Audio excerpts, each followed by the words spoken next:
A'udzu billahi minasyaitonir rajim. Bismillahirrahmanirrahim. Assalamualaikum warahmatullahi wabarakatuh.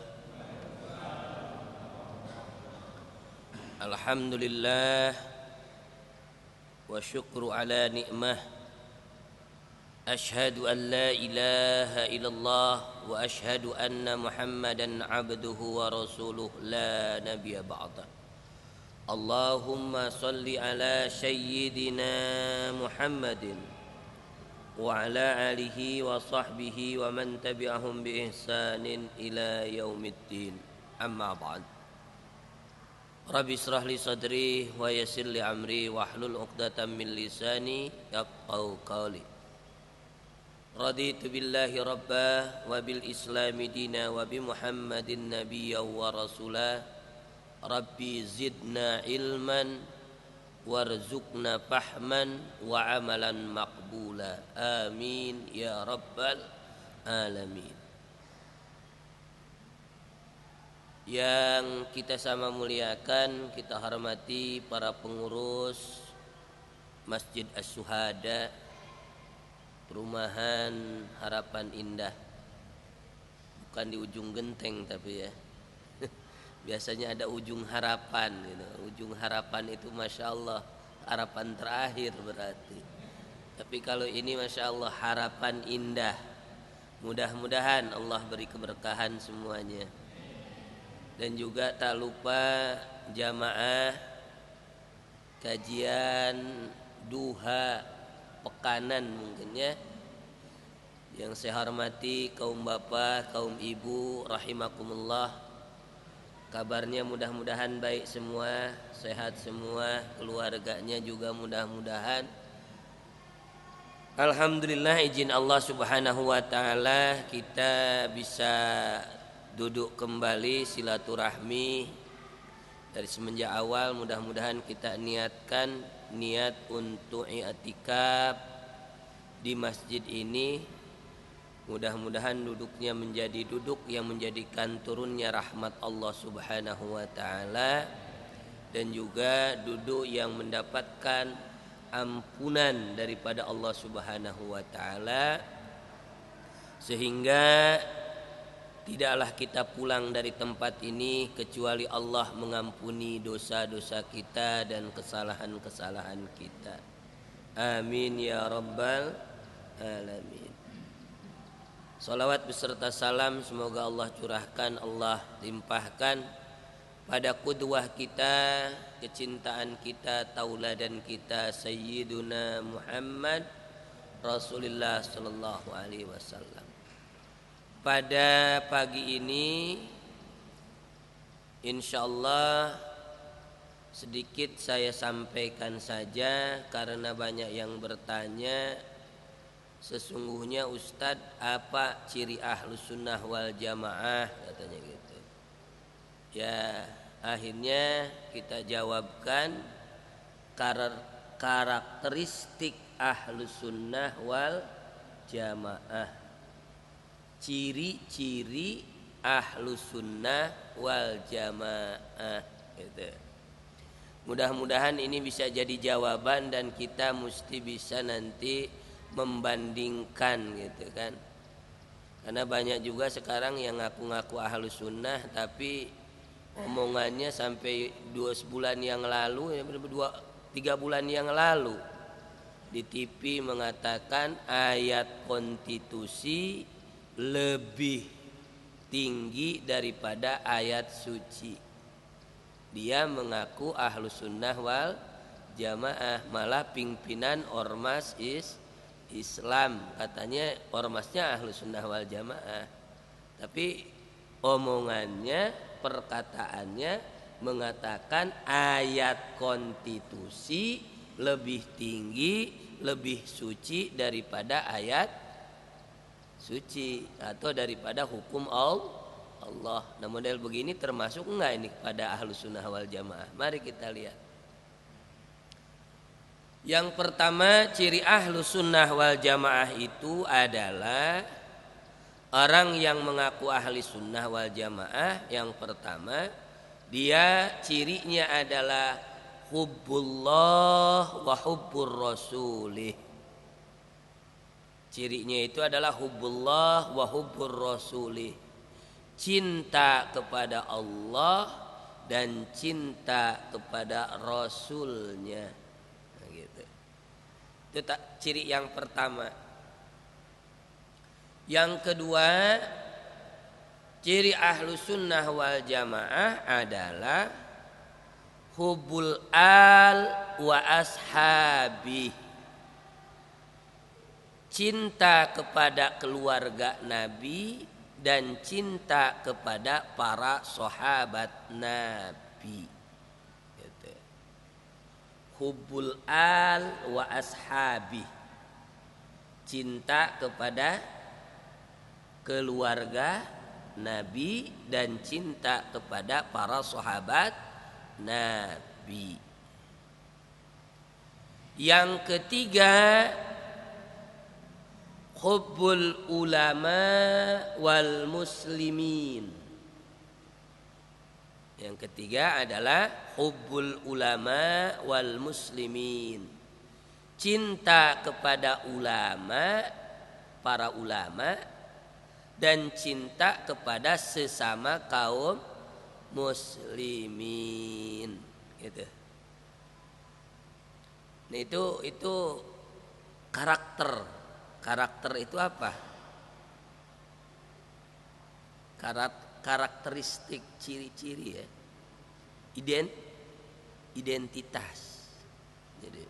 Jadi kita harus tahu identitas. Nah, identitas ahlus sunnah wal jamaah itu pertama adalah hubbullah wa hubbu rasulih. Cinta kepada Allah dan cinta kepada Rasulnya. Yang kedua adalah hubbul al wa ashabi. Cinta kepada keluarga Nabi dan cinta kepada para sahabat Nabi. Yang ketiga adalah hubbul ulama wal muslimin. Cinta kepada para ulama dan kepada kaum muslimin. Baik, kita jelaskan satu-satu. Cinta kepada Allah. Jadi ahlu sunnah yang mengaku ahlu sunnah, dia harus punya kecintaan kepada Allah dan Rasulnya. Artinya apa? Dia akan mendudukkan ketaatannya kepada Allah dan Rasulnya di atas segala-galanya.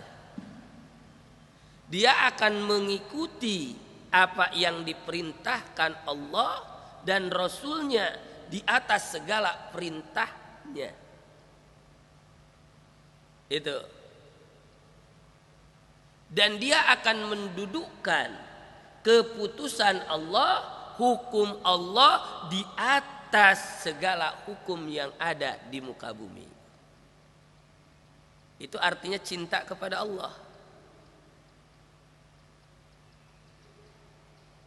Dan selanjutnya dia akan mengikuti peraturan ketentuan Allah di atas peraturan-peraturan yang lainnya yang sesuai dengan aturan Allah. Jadi kalau ada aturan yang tidak bersesuaian dengan hukum Allah, meskipun itu hasil kesepakatan bersama antara manusia, jin dan sebagainya, pasti dia akan mengikuti aturan Allah dan Rasulnya.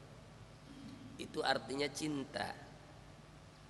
Nah, banyak orang yang mengatakan cinta kepada Allah, tapi yang saya khawatir Allah nggak cinta kepada kita. Jadi sebetulnya akidah ahlus sunnah wal jamaah itu adalah akidah cinta.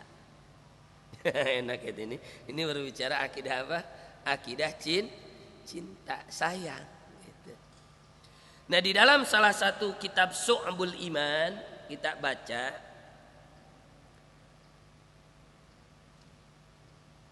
Syekh Jainuddin Al-Malabari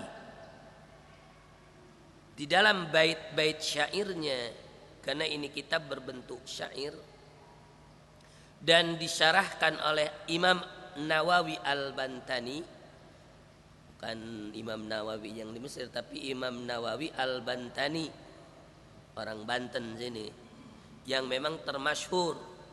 Orang Indonesia jadi ulama besar sampai kitabnya dibaca di Timur Tengah. Pengarang daripada penyusun Safinatun Najah dan banyak kitab-kitab tasawuf lainnya adalah Imam Nawawi Al-Bantani gitu. Orang Indonesia itu yang nyusun kitabnya itu dan dibaca di seluruh dunia Islam saat ini. Nah, dia mengatakan di dalam bait mengenai cinta kepada Allah, wahbub ilahaka khaf'a lima iqabih wali rahmati rji tawakalan ya musliman, wahbub nabiyyika summa addim qadrahu wabkhal bidinika ma yura bika ma'samu. Masya Allah. Mudah-mudahan kita dapat barakah daripada ilmu beliau Syekh Jainuddin Al-Malabari dan dapat barakah daripada kita membaca syarahnya Imam Nawawi. Dia mengatakan wahbub dan harus cinta kamu ilahaka kepada Tuhan kamu, khaufun dan harus takut kalian alima iqabih kepada siksa Allah Subhanahu wa taala.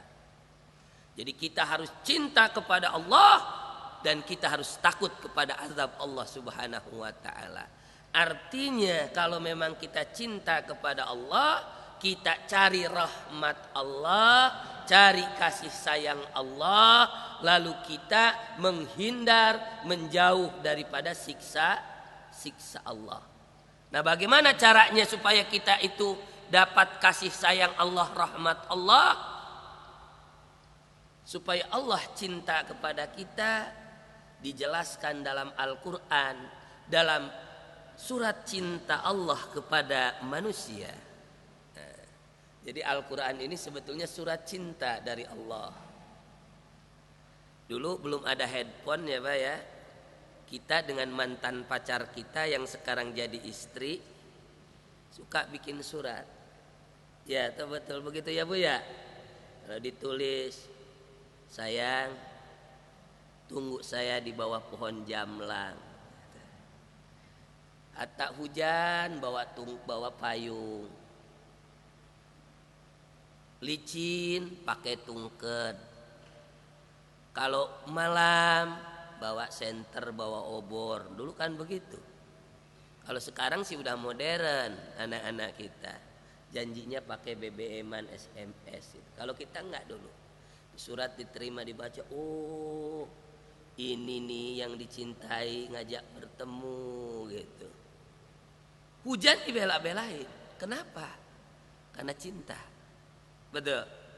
Karena sayang. Nah, ini juga kata Allah di dalam surah ketiga. Surah ketiga perasaan ini saya sudah sampaikan sebetulnya. Surah ketiga ayat 31. Coba Pak. Surah ketiga Bu. Surah ketiga ayat 31. Sudah ada surah apa? Ali. Bukan Al Imran.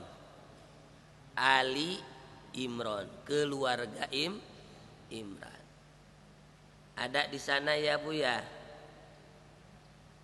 Coba salah satu jamaah mohon dibacakan ayatnya.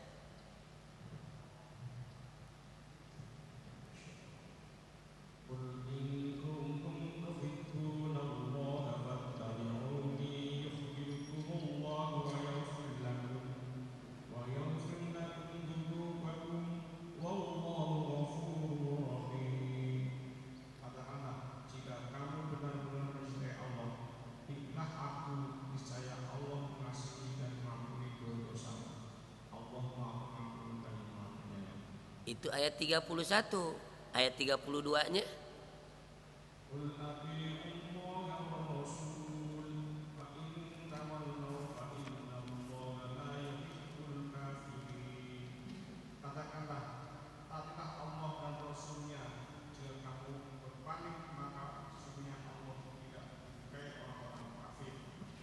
Nah, sekarang satu ayat lagi dibuka surah An-Nisa, surah keempat, ayat 61 kalau saya tidak salah.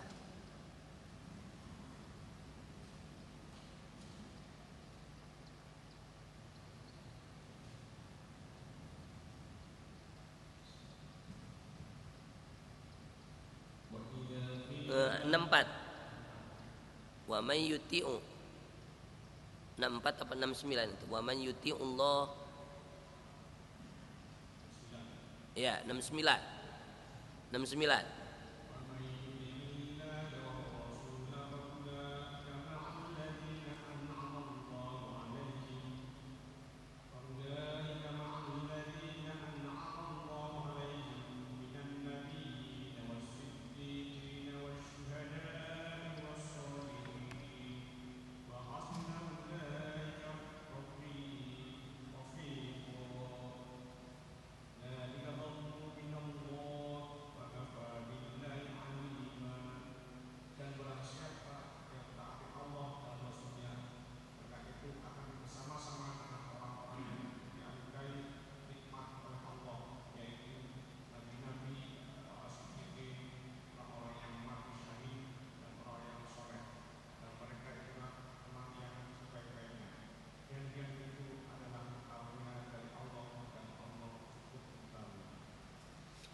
Menarik ya.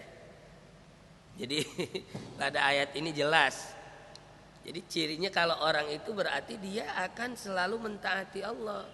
Kalau orang mentaati Allah, mengikut kepada Allah, jadi katakan in kuntum tuhibuna, kalau kau mencintai aku, kata Allah, in kuntum tuhibuna Allah, cinta kepada Allah.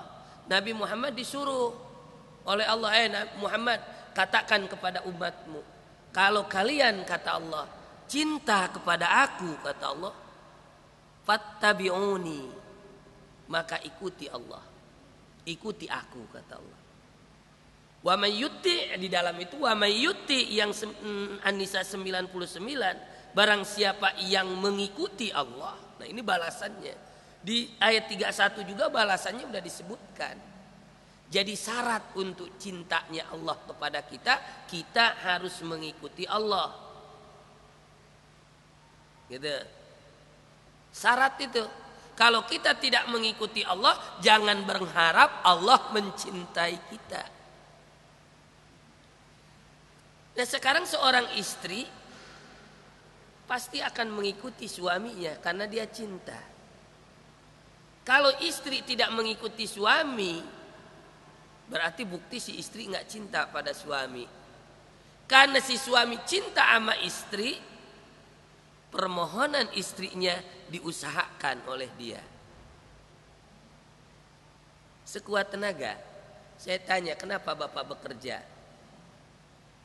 Kenapa Bapak mencari uang? Kan? Jawabannya untuk keluar. Di situ kan cinta keluarga. Iya kan? Nah, saya tanya, kenapa kita tidak sekarang berkorban untuk Allah kalau memang kita cinta kepada Allah? Dan saya tanya, kalau istri kita, keluarga kita yang kita cintai dihina, dicaci maki, Bapak akan berkorban apa enggak? Nah, sekarang kenapa orang menghina Allah, orang menghina Nabi, kok dibiarkan?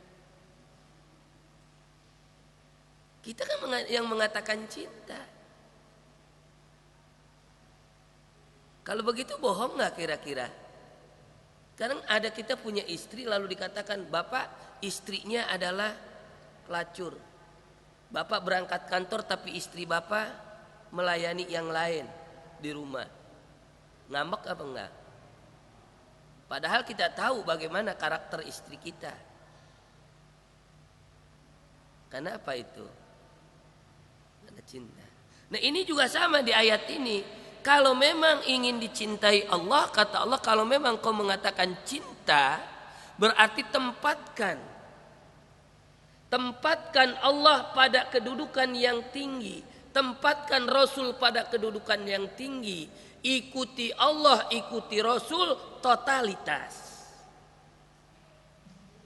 Jadi jangan mengatakan bahwa hukum Allah lebih rendah daripada hukum konstitusi. Kan orang yang mengatakan hukum konstitusi lebih tinggi daripada ayat suci, dia sebetulnya sedang mengatakan bahwa aturan peraturan Allah lebih rendah daripada hukum yang dibuat oleh manusia.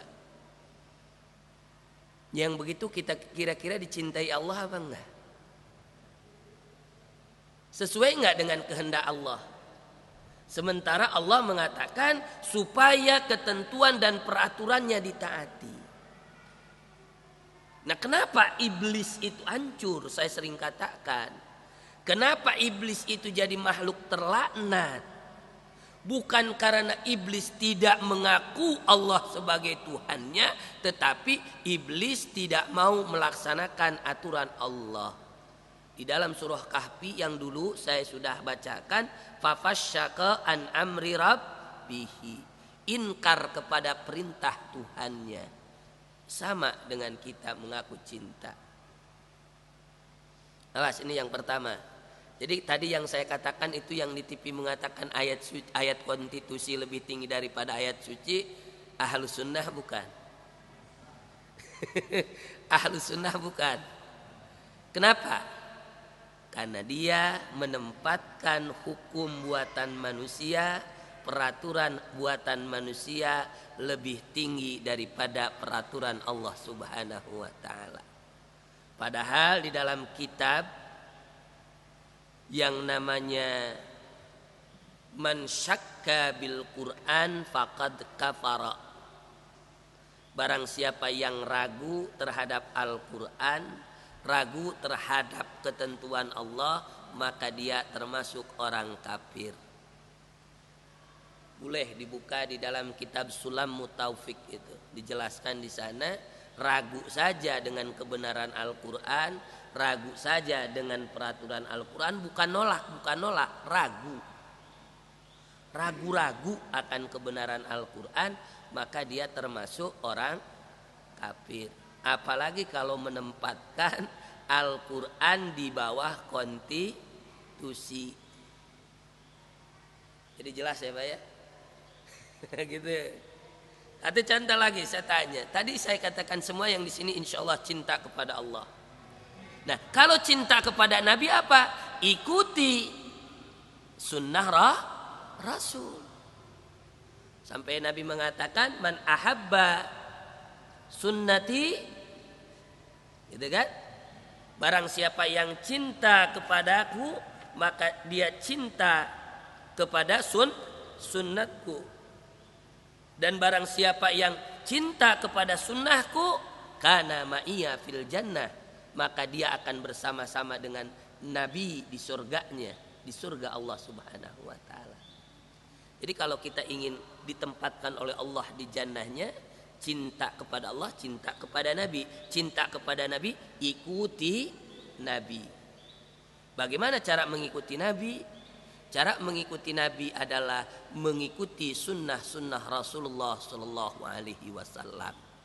Dijadikan hadis sumber kedua daripada hukum Islam. Gitu. Dan yang saya heran dulu, Nabi itu giat selalu setiap hari sibuk mengislamkan orang kafir. Tiap hari Nabi dakwah, tiap saat Nabi dakwah, mengajak orang-orang yang belum beriman untuk beriman kepada Allah. Tapi sekarang ada umat yang mengaku umat Nabi, cinta kepada Nabi, mengikuti jejak Nabi, sibuk hari-harinya mengkafir-kafirkan orang Islam.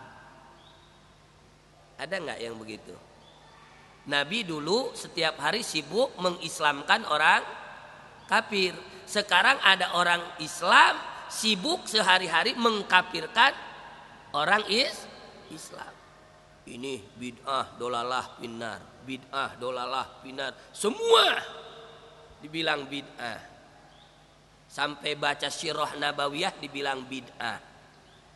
Baca Deba Ad-Dibai atau Simtud Duror atau Al-Barjanji, itu kan tarikh sebetulnya. Itu kan cuman cerita Nabi. Ya kita membaca Sirah itu, membaca Diba itu, membaca yang namanya Simtud Duror itu, membaca Al-Barjanji itu, membaca riwayat Nabi. Dia lebih senang membaca biografinya siapa yang orang Indonesia yang rame digembor-gemborkan, yang anak singkong itu. Siapa? Siapa? Khairul Tanjung. Saya tanya, lebih manfaat mana, suksesan mana baginda Nabi dengan Khairul Tanjung? Saya tanya, suksesan mana Rasulullah Muhammad sallallahu alaihi wasallam dengan Habibi? Sukses mana? Tapi kenapa orang diajak untuk membaca biografinya Habibi dan Khairul Tanjung, tapi tidak diajak untuk membaca biografinya Rasulullah sallallahu alaihi wasallam? Ya, itu kan sejarah itu. Saya sudah baca semua. Bagaimana Nabi hidup dari mulai lahir, berjuang, menyebarkan Islam, suka dukanya dia berjuang, menata rumah tangga, sampai dia sukses. Membawa minad dulumati ilan nur. Menjadikan manusia selamat dunia dan akhirat. Bukan sukses untuk dunia saja, tapi sukses untuk akhirat. Cakep apa enggak? Cuman kadang-kadang ya itu suka berlebih-lebihannya saja. Makanya kalau saya bilang kalau maulid mestinya tiap hari. Caranya apa? Baca itu berjanji, yang paham bahasa Arab dibacakan, yang nggak paham bahasa Arab dengerin. Biar ngerti, ditarjamah ke dalam bahasa Indonesia. Tapi sekarang sih di toko udah banyak kitabnya yang ditarjamah. Itu nggak bid'ah itu, baca sejarah Nabi kok bid'ah. Sirah Nabawiyah kok bid'ah, gimana ceritanya kata saya. Ternyata orang yang membid'ahkan tidak paham dan tidak mengerti. Akhirnya dia dikafirkan aja yang baca itu. Kan nggak ada katanya dari nabinya. Ya emang belum ada, Nabi waktu hidup belum ada cerita sejarah Nabi, belum. Gitu. Ada itu setelah Nabi tidak ada. Untuk apa? Untuk kita kenal sejarah perjuangannya. Kalau kita tidak kenal kan kita tidak akan paham siapa Nabi. Kalau kita nggak tahu riwayat hidupnya, ya kita tidak akan kenal. Kalau di dalam bahasa ilmu Thariqah disebut manakib. Ada bahasa manakib Syekh Abdul Qadir Jailani. Itu cerita hidup Syekh Abdul Qadir Jailani. Kalau bahasa sekarang apa? Biografi gitu. Kok baca bukunya Khairul Tanjung nggak bid'ah? Nah, yang itu yang tadi saya hubbul ulama wa hubbul muslimin. Jadi jangan seenaknya mengkafirkan, nggak cinta dong sesama Islam kalau begitu. Akhirnya ribut sesama muslim karena saling kafirkan. Nggak termasuk ahli sunnah tuh nggak gampang mengkafirkan orang gitu. Gara-gara beda pendapat, padahal itu bukan dalam urusan usul. Nah balik lagi pada cinta Allah dulu nih. Cinta Allah dulu. Dan yang saya akibat daripada tidak memahami karakter cinta pada Allah, dan lalu apa? Tidak sesungguh-sungguhnya cinta kepada Allah, akhirnya banyak orang yang terjebak dengan permainan retorika kata-kata. Padahal kalau itu diungkap dengan ilmu tauhid, kata-kata itu mengeluarkan daripada keislamannya. Karena tadi saya katakan orang Ahlus Sunnah itu harus mendudukkan hukum Allah, aturan Allah lebih tinggi daripada segala-galanya. Akhirnya apa? Dia katakan pada akhirnya, dia katakan tidak apa-apa presiden kafir, tapi jujur. gesit, tidak korupsi. Daripada presiden muslim, dia tidak jujur, pemalas. Lalu dia katakan, nggak apa-apa, gubernur kafir. Yang penting pekerja keras. Gitu.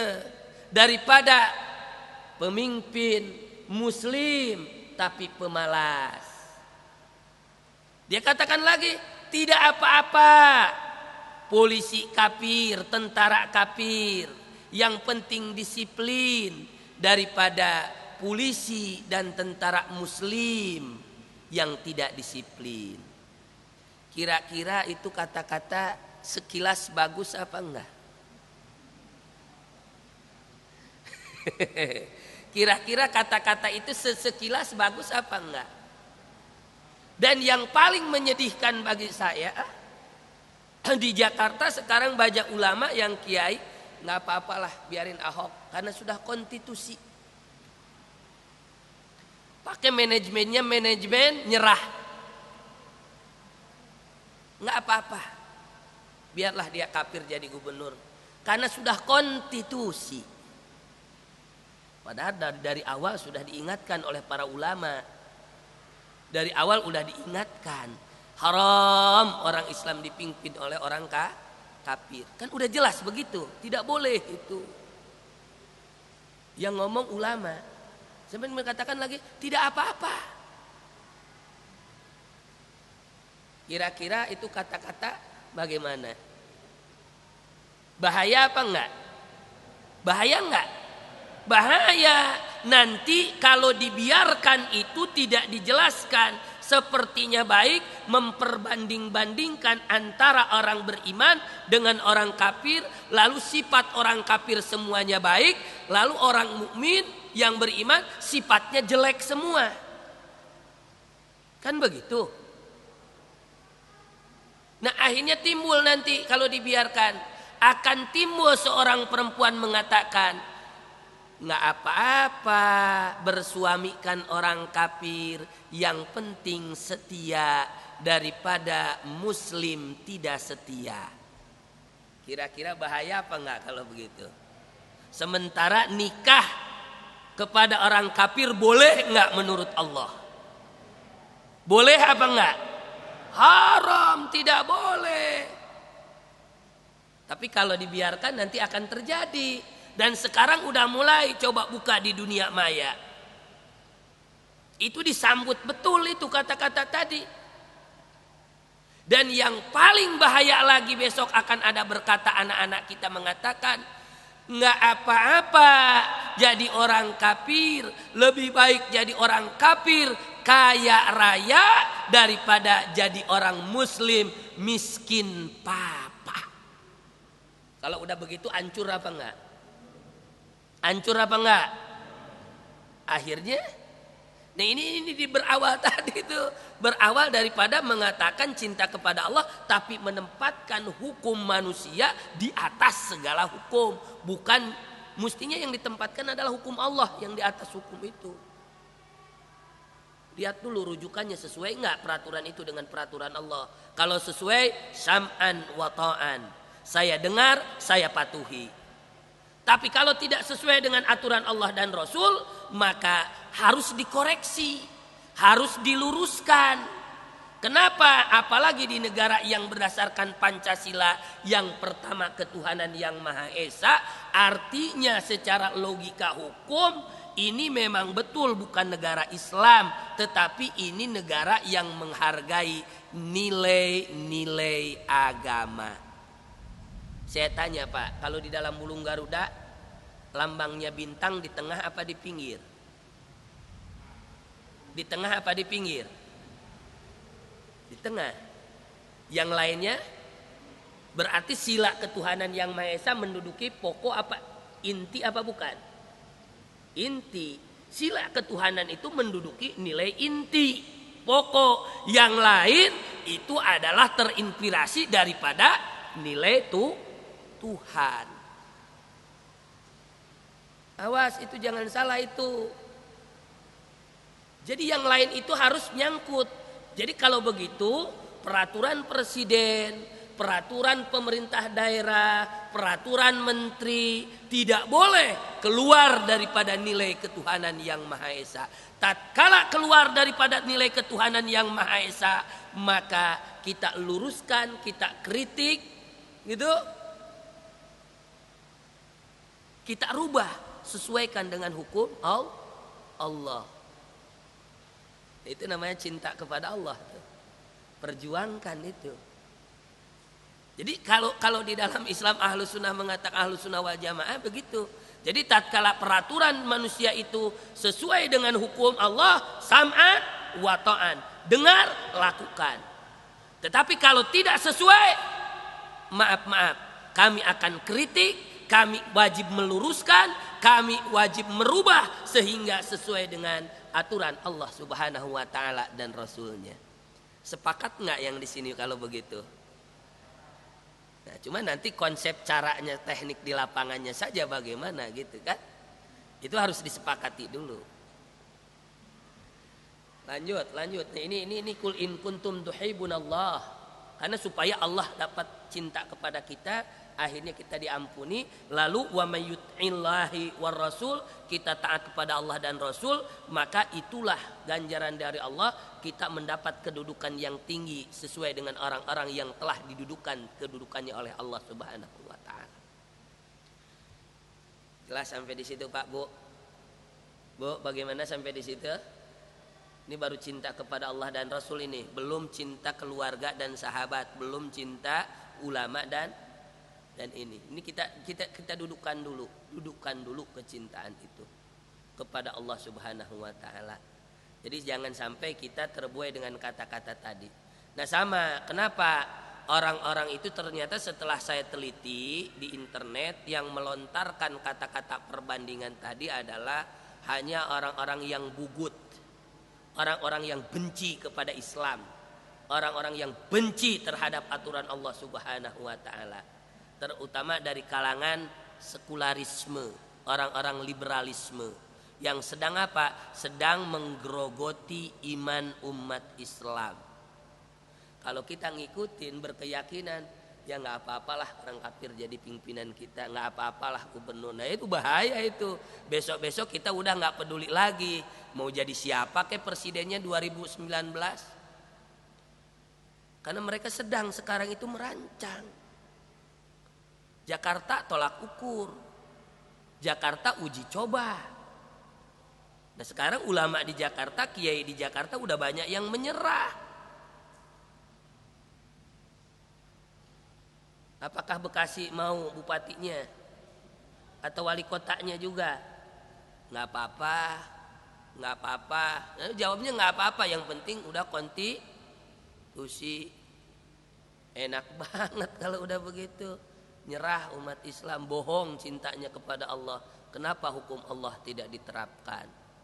Maka saya sering katakan, karena hukum Allah tidak diterapkan di Indonesia, padahal secara konstitusi kita ini berhak sesuai pasal 29 Undang-Undang Dasar bahwa setiap agama berhak menjalankan syariat agamanya masing-masing. Iya kan? Kenapa kita dihalang-halangi tidak boleh menjalankan syariat kita? Tidak boleh mengatur aturan agama kita dan sebagainya.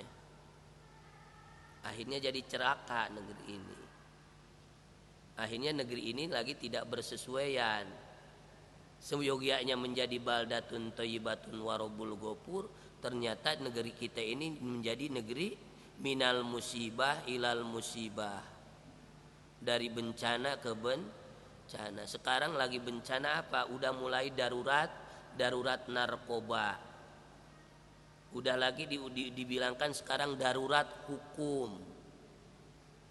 Ya ributnya KPK dengan polisi kemarin katanya darurat hukum. Udah dibilang lagi ada yang mengatakan nanti darurat sosial. Kalau udah darurat sosial berarti ini akhlak nih udah bejat semua. Maka saya tidak sepakat dengan revolusi mental itu. Enggak, saya tidak sepakat revolusi mental. Karena banyak orang Islam tidak tahu apa hakikat revolusi mental.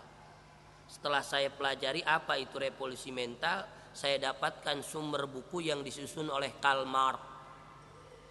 Karl Marx menulis di dalam bukunya bahwa yang dimaksud revolusi mental adalah kalau suatu negara, suatu bangsa ingin maju harus melepaskan dari nilai-nilai agama. Awas, bukannya revolusi mental itu merubah korupsi diberantas, ini diberantas, bukan. Jadi kalau ingin maju katanya Indonesia harus melepaskan dari nilai agama. Berarti nilai agama, aturan agama yang ada di Indonesia akan terhapuskan kalau itu dijalankan. Saya tanya yang di sini kira-kira setuju apa enggak? Mulai tes case-nya apa? Tes case-nya dengan cara kemarin lempar batu dalam air. Kalau sistem lempar batu di dalam air itu tatkala batu dilempar kalau langsung nyemplung pasti program berjalan. Tetapi kalau nyiprat ada yang protes, ditunggu dulu. Diwacanakan dihapusnya kolom agama di dalam KTP. Itu kan mulai pemwacanaan. Kalau kolom agama di KTP dihapus, kira-kira kesusahan nggak kita membedakan cara pengurusan jenazah? Ada orang tabrakan di jalan, meninggal, mati. Kalau mau di pulasara, dipelihara, diurus jenazahnya, dilihat apanya dulu? Identitas. Apanya? Agama. Kalau Muslim diurus secara, kalau Kristen, kalau Hindu, nah sekarang nggak ada, kolomnya dihilang. Ini yang mati mau diapakan? Dibawa ke orang Islam, kata orang Islam, tar dulu, ini kagak jelas nih. Jangan-jangan ini Kristen, dibawa ke gereja, kata gereja, tar dulu. Gitu.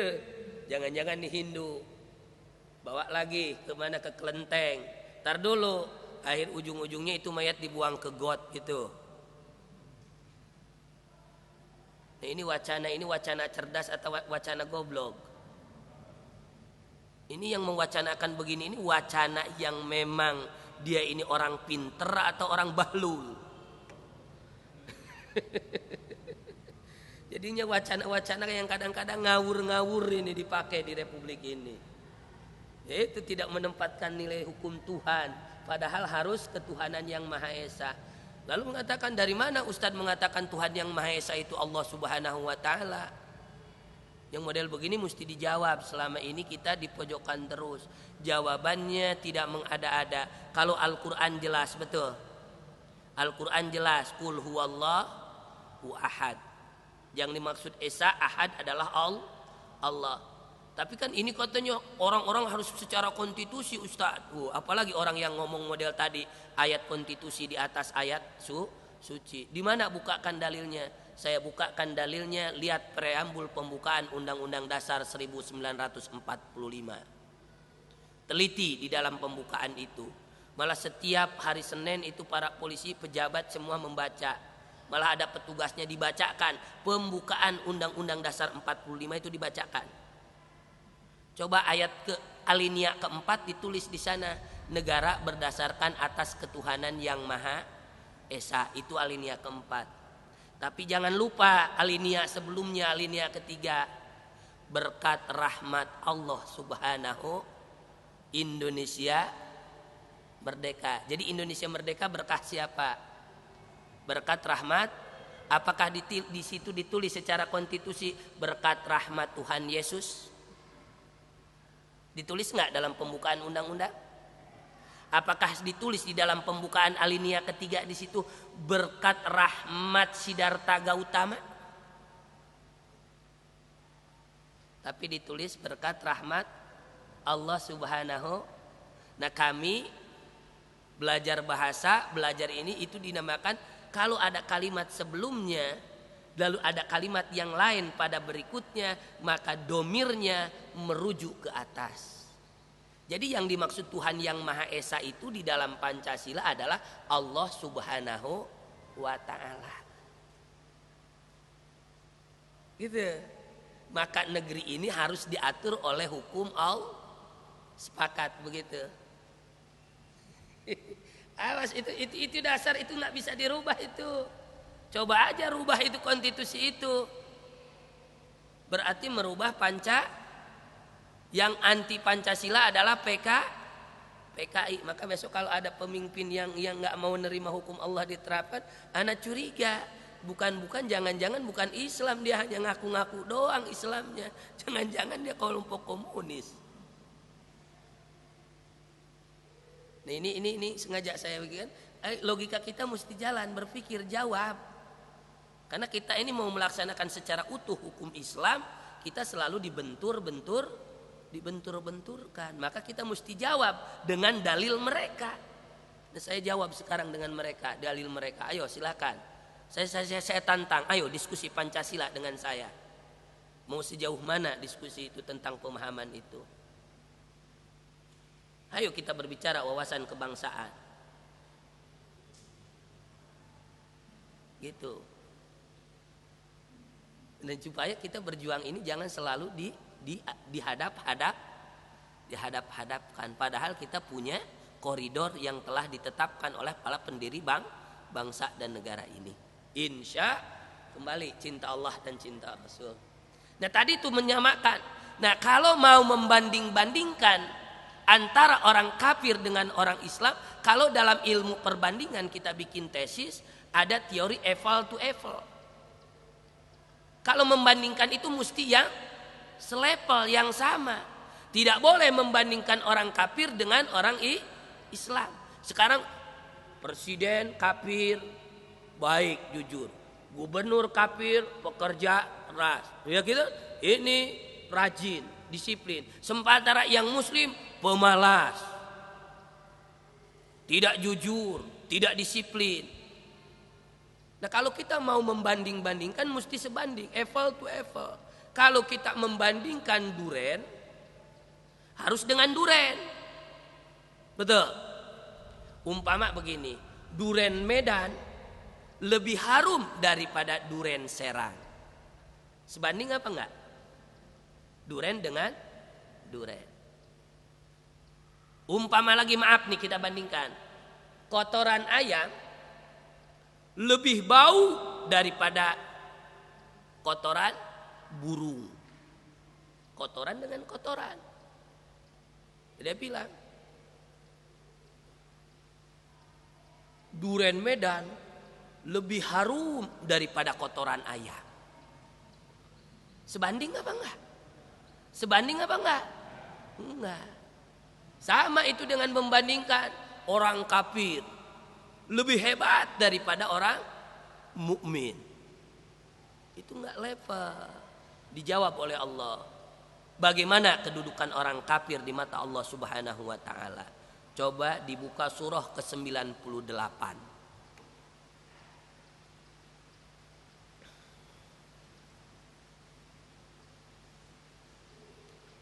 Setengah 9 ya. Hujan, Masya Allah, tabarakallah, nikmat, adem. Tapi kalau hujan terus, ini dunia bu, dunia nih. Dulu waktu Nabi Isra Mi'raj, ada seorang nenek-nenek manggil-manggil Nabi.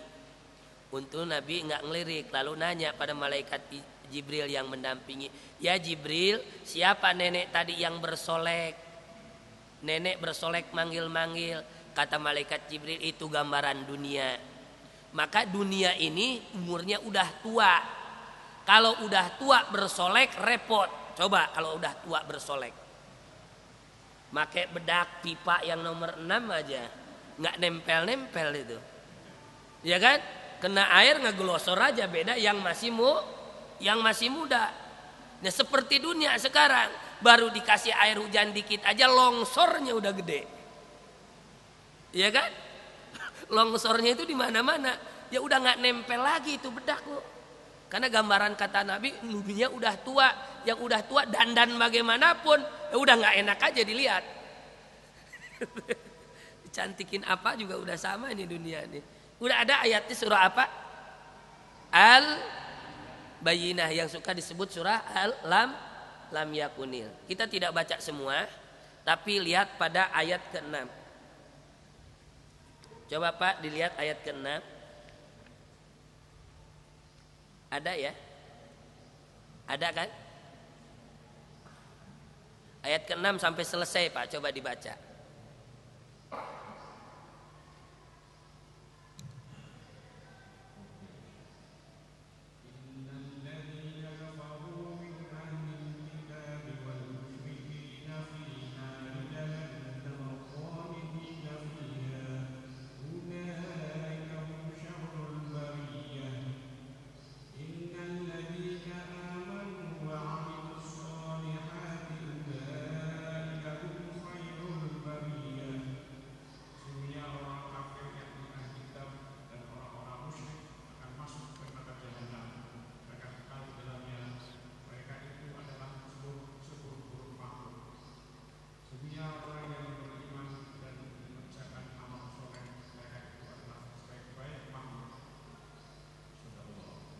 Coba kita lihat. Jadi kalau tadi dibandingkan itu orang kafir jujur, orang kafir pekerja keras, baik kan? Padahal kata Allah orang kafir itu syarrul bariyah. Sejelek-jelek makhluk adalah orang yang nggak beriman kepada Allah, alias orang kafir, dan tempatnya adalah neraka jahanam selama-lamanya. Betul? Betul. Jadi kenapa kita mengatakan orang kafir bagus? Pertanyaan saya cuma gampang. Allah mengatakan orang kafir itu sejelek-jelek makhluk, tempatnya di neraka jahanam selama-lamanya, gitu.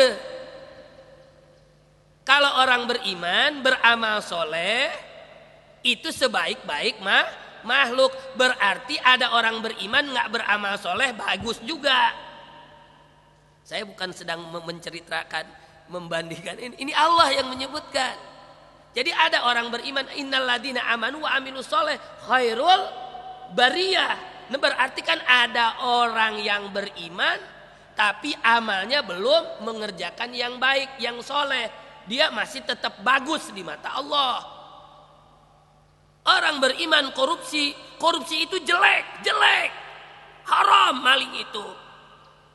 Tapi kalau orang kafir korupsi lebih jelek lagi, udah kafir korupsi lagi. Saya bukan lagi sedang membela orang mukmin yang ini, bukan. Saya sedang menjelaskan kedudukan orang beriman di sisi Allah.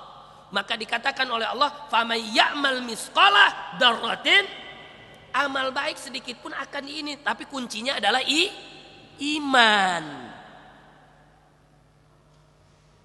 Awas, jadi iman itu penting.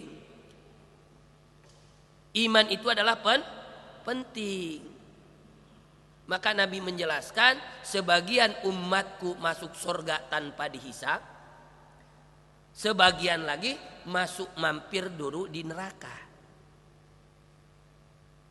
Kenapa? Karena itu tadi amalnya kurang bagus, dibagusin dulu, ditempa dulu. Sama sekarang kan orang lagi demen batu nih, iya dah, pada demen batu. Batu itu ibarat hati kalau udah membatu repot, maka digosok terus sampai mengkilap. Jadi hati pun yang udah membatu gosok terus dengan zikir, nanti mengkilap itu. Sampai saya yang nggak pernah pakai batu sekarang suruh pakai batu. Sama teman-teman Ustaz kasih, ya udah dikasih, saya pakai. Ya, saya menghargai yang ngasih, saya bersyukur pada yang ngasih. Dulu saya nggak pernah, saya ngaji ke sini kan nggak pernah pakai cincin kan. Ini datang ke sana dikasih, datang ke sana dikasih. Sampai saya dikasih orang yang ribut bacan, saya dikasih bacan sebongkah. Ada yang nawar sekarang 300 juta. Saya nggak banyak ngomong, gue jual. Itu bongkah pulang dari sono, dari Ambon bawa batu. Ini bacan katanya Ustaz. Iya, siniin, gue cari, gue gosok, gue jual. 300 juta buat bikin pesantren manfaat, kata saya kan gitu. Anak yatim ngurus, kata saya kalau begitu anak suruh dah orang ke sono, dah pulang sono ente ngambil lagi. Jualan batu aja di sini kita buat bangun masjid. Ya Allah ya Rabbi. Nah, jadi begitu. kedudukannya. Orang kafir itu kata Allah, dia kedudukannya itu sarul bariyah min ahlil kitab wal musyrikin. Ahli kitab maksudnya siapa? Yahud, Nasara, Kristen. Kristen itu kafir itu. Musyrik sudah jelas menyekutukan Allah. Tempatnya di neraka jahat. Khalidina fi selama-lamanya. Orang kafir selama-lamanya nggak diangkat lagi. Tetapi umat Nabi Muhammad yang beriman mampir dulu di neraka tapi diangkat oleh Allah nanti ke surganya. Ditanya oleh para sahabat, ya Rasulullah mampirnya berapa lama? Kata Nabi nggak lama, cuma 2 tahun. Berapa tahun Bu mampir di neraka? 2 tahun. Daripada enggak, ayo. Daripada enggak, mampir akuin aja, mungkin kita termasuk gitu kan, karena kita yakin. Tapi mudah-mudahan sih yang tanpa hisab, yang tanpa dihitung, karena Allah ridho kepada kita. Kan di dalam ayat berikutnya apa? Dalam ayat terakhir, jazauhum inda rabbihim adrin min tahtihal anhar khalidina fiha abada radhiyallahu an wa radu'an. Nah, kata kuncinya Allah ridho, kita ridho. Artinya apa? Kita nih ridho Allah kepada kita ridho diatur sama Allah. Saya tanya yang di sini ridho nggak diatur sama Allah? Ridho nggak menerima ketentuan Allah? Allah sudah ngatur, terima aturan Allah itu dengan ikhlas. Jangan neko-neko. Masalah bisa tidak ngerjakan, la yukallifullahu nafsan illa usaha. Jangan ditolak dulu. Ini mah kadang-kadang nolaknya gede bener, nggak ridho. Kata Allah sholat sambil ngegerendeng itu nggak ridho namanya, nggak ridho diatur sama Allah. Apalagi mengatakan hukum Allah di bawah hukum manusia, mah udah nggak ridho diatur sama Allah. Jadi terima dulu hukum Allah itu, ketentuan Allah terima. Ya Allah, saya ridho diatur olehmu ya Allah. Saya yakin aturanmu lebih baik. Saya yakin ketentuanmu tidak ada yang mengalahkan. Tetapi saya masih banyak kelemahan ya Allah. Saya tidak bisa semuanya. Sadar di situ. Allah itu pasti akan ngasih rahmat dan rahimnya. Allah Ghafurur Rahim. Allah akan memaafkan. Bukan udah tidak bisa ngebangkang lagi, nolak lagi. Ujung-ujungnya nasibnya kayak setan, iblis. Iblis kan ribuan tahun ibadah kepada Allah. Begitu suruh sujud pada Nabi Adam, dia sombong. Ya Allah, Adam dari tanah, gua dari api. Kenapa harus sujud pada tanah? Sombong pada aturan Allah.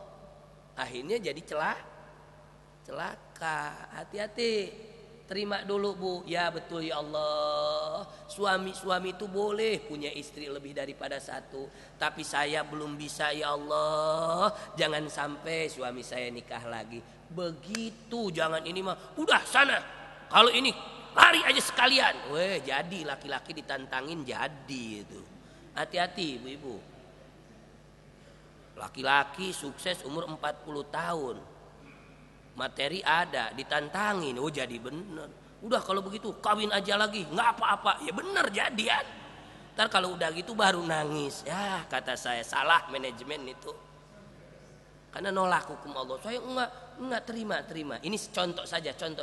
Ya Allah, aturanmu bener. Hukum waris itu laki-laki mikul, perempuan junjung, gitu kan? Terima ya Allah. Ini ketentuanmu. Setelah itu apa? Diterima. Setelah dibagi secara Islam, kalau memang ada kasih sayang si kakak kepada adik yang perempuannya, tidak ada salahnya dia memberikan kepada adiknya. Betul begitu? Jangan enggak, ini mah mesti begini. Waduh, ngatur hukum Allah lu diatur-atur. Gampang Allah. Setelah itu kan Allah ridho. Oh bener ini. Hambaku ini nerima kepada ketentuanku. Tapi kasih sayang kepada adiknya yang perempuan dia ada. Dia bagi lagi. Bagus apa enggak? Bagus apa enggak? Oh jangan ini mengatakan sekali terkembang Pancasila harga mati. emang lu mau makan Pancasila Pak? Ini kalau ada orang model begini Pak, besok makanya mesti disensus nih. Jamaah masjid apa ini? Asyuhada besok tanya. Kan Nabi mengajarkan kepada kita cinta kepada Nabi kan ngikutin sunnah Nabi. Kata Nabi, talqinu maitakum biqiraatil yasin. Talqinkan orang yang mau meninggal atau yang sudah meninggal dengan membaca yasin. Jadi kalau menalkin orang yang mau meninggal artinya orang yang sedang syakaratul maut dibacakan yasin. Itu sunnah Nabi. Berarti cinta kepada Nabi diikutin begitu. Jadi ada orang yang sedang syakaratul maut. Jangan panik. Yang satu orang mentarkil dengan la ilaha illallah. Keluarga yang lain di ruangan lain baca ya. Berharap apa? Berharap orang yang sedang dicabut nyawanya oleh malaikat Ijroil, malaikat Ijroil nyabutnya pelan-pelan. Yang halus, yang lembut. Dan berharap malaikat rahmat turun. Lalu mendoakan yang sedang syakaratul maut supaya husnul khotimah. Begitu. Cakep enggak Nabi ngajarin? Cakep apa enggak? Nah besok tanya. Kalau ada orang ditanya, hukum Allah dengan hukum konstitusi tinggian mana? Dia jawab, hukum konstitusi. Nah yang begitu besok kalau sakaratul maut jangan dibacakan yasin. Jangan. Bacakan saja di telinganya Pancasila. Abong kalau nggak digodod tuh nyawanya sama malaikat, kata malaikat Ijroil, naon ieu sia, gitu. Pancasila orang talkini dengan yasin dengan la ilaha illallah ini dari Pancasila, kata malaikat naon ieu blok, mangap matinya. Hati-hati, makanya hati-hati ya Allah. Lalu ditanya Nabi, 2 tahun itu berapa ya Rasulullah? 2 tahun itu sedikit. 1 hari di akhirat sama dengan 200 tahun di dunia. Bu, mampirnya di akhirat ke neraka 2 tapi kata Nabi 1 harinya di akhirat sama dengan 200 tahun di dunia. 1 hari di akhirat 200 tahun hitungannya di dunia. Jadi kalau 2 tahunnya 2 tahun dunia sebentar, tapi kalau 2 tahunnya akhirat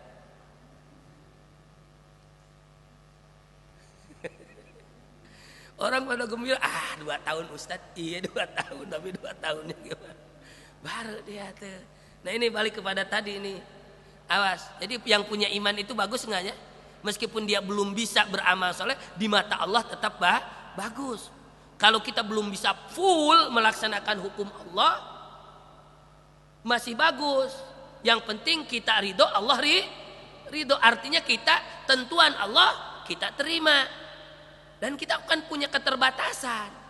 Allah tahu, maka kita sadari, ya Allah, aturanmu itu adalah bagus, saya terima, saya ridho, tetapi saya belum bisa ya Allah secara seluruh itu. Maka kita bermohon kepada Allah untuk bisa melakukan itu. Gitu maksud saya. Jelas ayat ini Pak. Jadi kedudukan orang kafir, omongan yang tadi yang membanding-bandingkan orang kafir lebih bagus daripada orang muslim, menurut Allah salah apa benar? Salah apa benar? Salah. Kita mau ngikut gitu. Hati-hati karena sekarang udah banyak. Ya udah deh nggak apa-apa kafir jadi pemimpin. Nggak apa-apa dah kita deh. Yang penting katanya rajin kerja dan sebagainya. Wah kata siapa? Orang kafir itu bagus. Justru orang kafir itu auliya'u ba'duhum ba'du. Mereka itu biasanya jadi pemimpin, jadi penolong bagi sesama mereka. Belum tentu aturan yang dibikin mereka itu menguntungkan kita, belum. Kayak sekarang, saya tanya, di Jakarta tidak boleh itu motor masuk protokol. Emang motor nggak bayar pajak?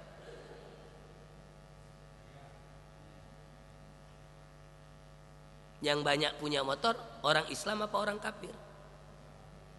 Karena rata-rata kita akui orang Islam di Indonesia ini rata-rata ekonomi rendah. Nah sekarang kalau kerjanya mereka harus ditinggal begitu, berarti pengeluarannya tinggi lagi apa enggak? Apalagi wacananya besok itu parkirnya berbayar tambah. Lalu ada wacananya lagi apa? Wacananya itu apa lagi?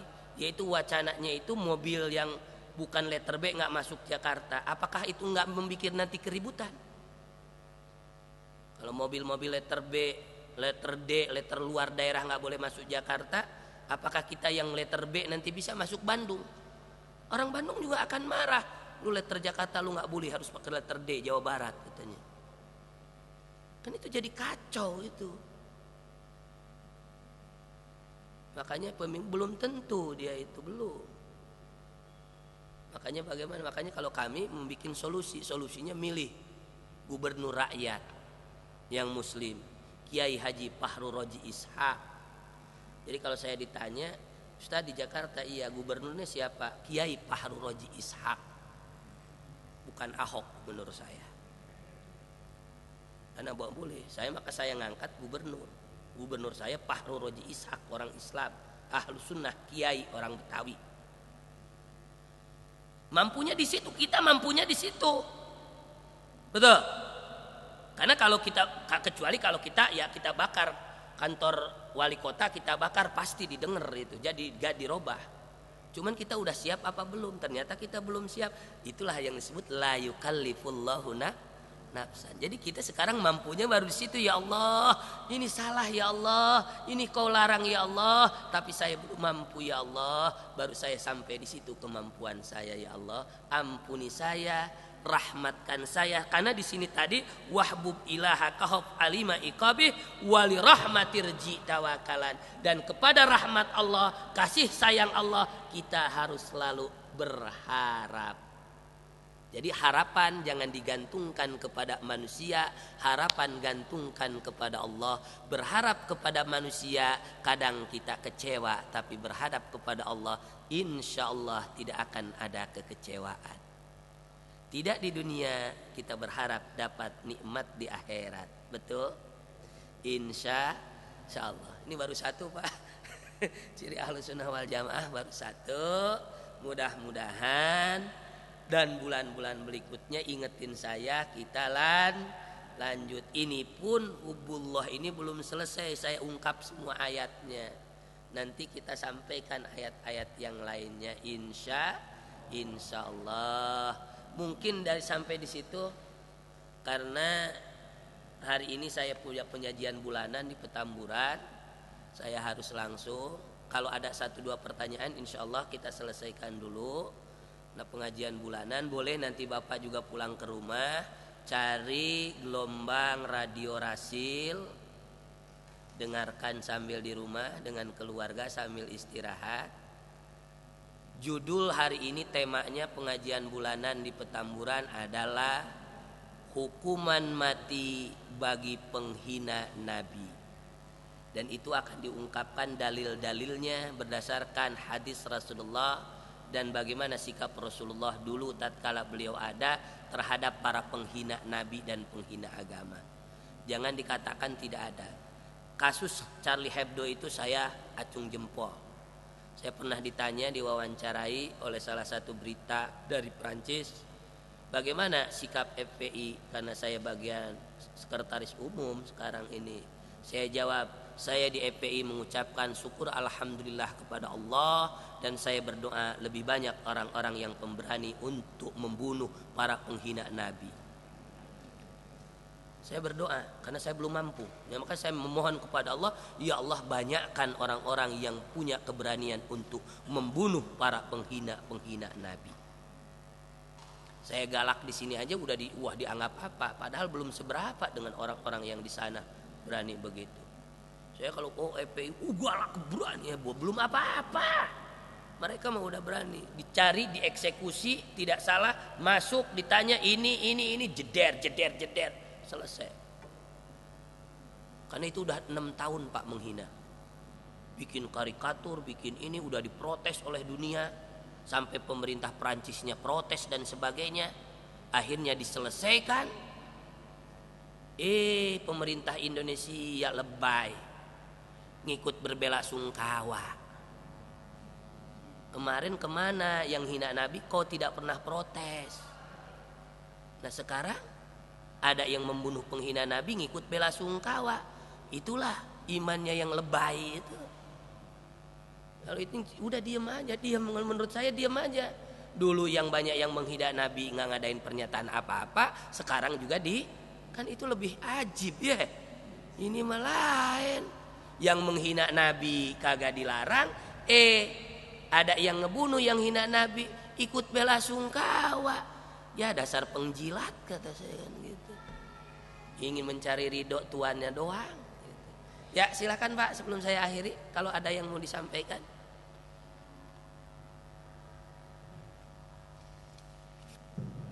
Kita paskan nanti jam 9.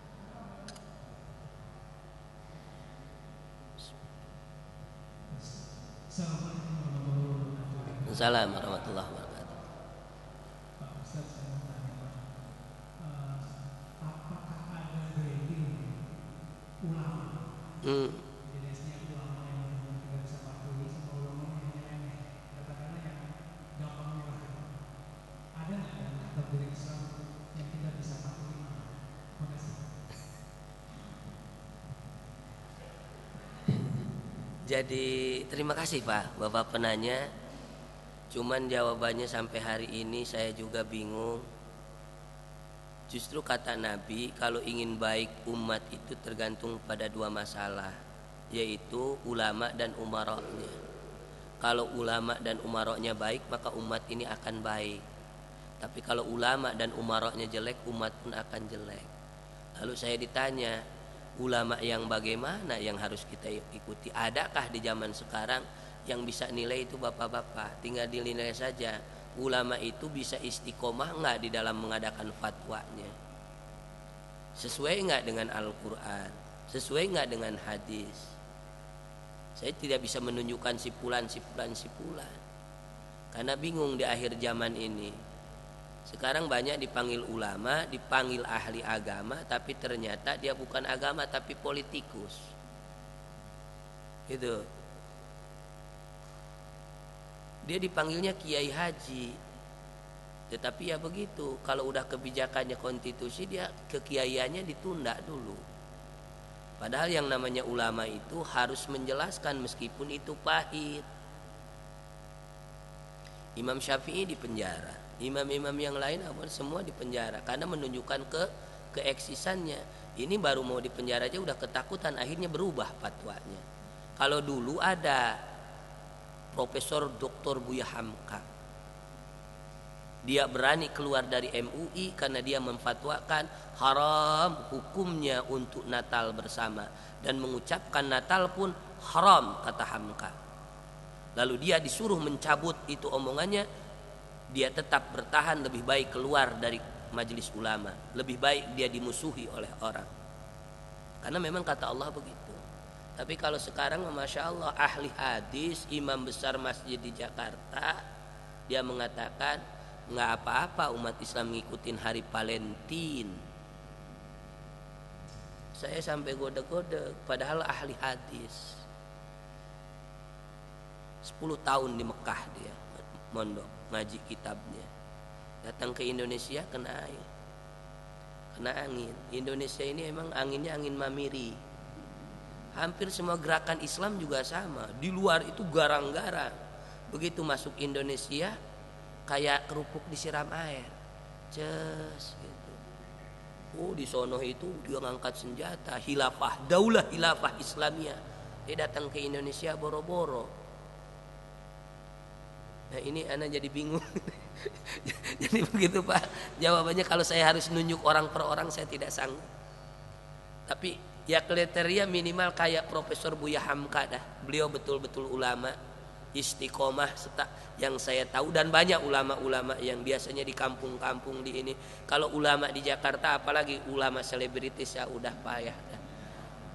Apakah dia ulama atau selebritis saya juga tidak bisa mengecap gitu. Karena setelah banyak yang kita tegur, daripada diambil sama orang lain katanya nggak ada sama sekali dakwah. Repot juga jawaban sih, memang masuk di akal. Cuman ya bagaimana lagi ya, zaman akhir zaman fitnah. Maka sekarang kalau saya amanat, ibda binafsi, awali dari diri kita sendiri dan keluarga kita. Patokannya apa? Kalau orang itu baik, ambil kebaikannya. Kalau salahnya, jangan. Baik itu dari ulama maupun bukan ulama. Kalau dia baik sesuai dengan Al-Quran dan Sunnah, ambil. Kalaupun dia namanya kiai, profesor, guru besar, tapi kalau tidak sesuai dengan Al-Quran dan Sunnah, jangan. Itu aja kuncinya. Kuncinya itu. Siapapun yang menyampaikan, siapapun yang berkata sesuai dengan Al-Quran dan Sunnah, ambil. Ikutin. Tetapi kalau tidak sesuai dengan Al-Quran dan Sunnah, jangan diikutin. Selesai permasalahan. Insya Allah. Itu saja, terima kasih. Cukup satu orang karena terlalu siang. Saya nanti ditunggu-tunggu kawan-kawan. Dan saya minta juga tolong sama jamaah masjid di sini, kalau ada yang mau menambah berdonatur untuk rumah sakit Islam di Gajah, rumah sakit Indonesia di Gajah, insya Allah dalam tahap penyelesaian. Saya dari FPI mengambil satu bagian unit, yaitu bank darah. Jadi kami mengambil untuk menyediakan fasilitas penyimpanan darah, karena para mujahidin ini kalau operasi dan sebagainya kan membutuhkan darah.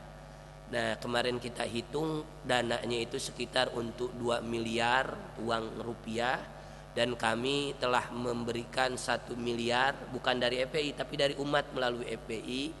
Jadi kalau ada yang mau menyumbangkan bantuannya untuk bank darah rumah sakit Indonesia di Palestina, boleh melalui rekening FPI. Nomornya di mana ya? Sebentar, headphone saya di mana? Di headphone nomor. Waduh, di mobil lagi. Oh iya. Nah, boleh. Ini bukan buat saya, tetapi buat kaum muslimin di Palestina sana. Dan insya Allah kalau tidak ada halangan, ini bulan Maret itu peresmian. Kemarin lucunya ini pemerintah Indonesia selama ini menjanjikan mau ngikut nyumbang, tapi sampai hari ini nggak ada nyumbangnya. Ada dia mau meresmikan dan meminta untuk dia yang meresmikan, tetapi dengan syaratnya dipublikasikan nama itu penyumbang daripada pemerintah. Kata saya nggak bisa, kata Dr. Yose nggak bisa ini, katanya gitu kan. Ini adalah murni dari rakyat Indonesia. Rekening. Bank Syariah Mandiri, nomor rekeningnya adalah 7001 440 785 atas nama Kemanusiaan Palestina. Jadi langsung atas namanya adalah Kemanusiaan Palestina. Kemanusiaan Palestina. Nah itu. Kalau yang mau bantu untuk kemanusiaan, termasuk kemarin kita baru selesai melakukan di Banjarnegara itu sampai 40 hari. Kemarin kawan-kawan sekarang udah setelah terima dengan pemerintah di sana karena udah ditutup, tapi kita bertahan sampai 40 hari karena obor berkat Indonesia masuk situ. Akhirnya kita bertahan, begitu melihat kibaran bendera kita, mereka agak sedikit mundur akhirnya sampai kata bilang, kau boleh bantu ini kemanusiaan, tapi kau jangan bawa misi, turunkan di posko kita biar kita yang membagikan. Akhirnya kita bongkar dulu itu bantuan, karena beberapa kali bantuan di dalamnya pasti ada Injil. Itu makanya kita suka hadir di tempat-tempat bencana itu, suka begitu. Nah ini rekening kemanusiaan 7001 440707. Nah, hampir sama. Ini untuk Palestina. Kalau untuk kemanusiaan, artinya kemanusiaan itu untuk longsor, banjir dan sebagainya. Sama BSM 7001 440 707. Nah, itu untuk kemanusiaan ya. Nah, sama atas namanya kemanusiaan saja udah. Untuk rekening FPI kemanusiaan. Jadi insya Allah di Sinabung masih tetap kawan-kawan kita berjalan posko kita, dan kalau di Langkat alhamdulillah sampai hari ini sudah 120 orang menyatakan masuk Islam gitu. Jadi posko kita memang bertahan apa adanya tapi terus berkesinambungan gitu. Insyaallah mudah-mudahan kita bisa hadir di mana menyelamatkan akidah adalah lebih wajib daripada apa yang kita punya, insyaallah. Terima kasih. Subhanakallahumma wa bihamdika asyhadu an la ilaha illa anta astaghfiruka wa natubu ilaik. Assalamualaikum warahmatullahi wabarakatuh.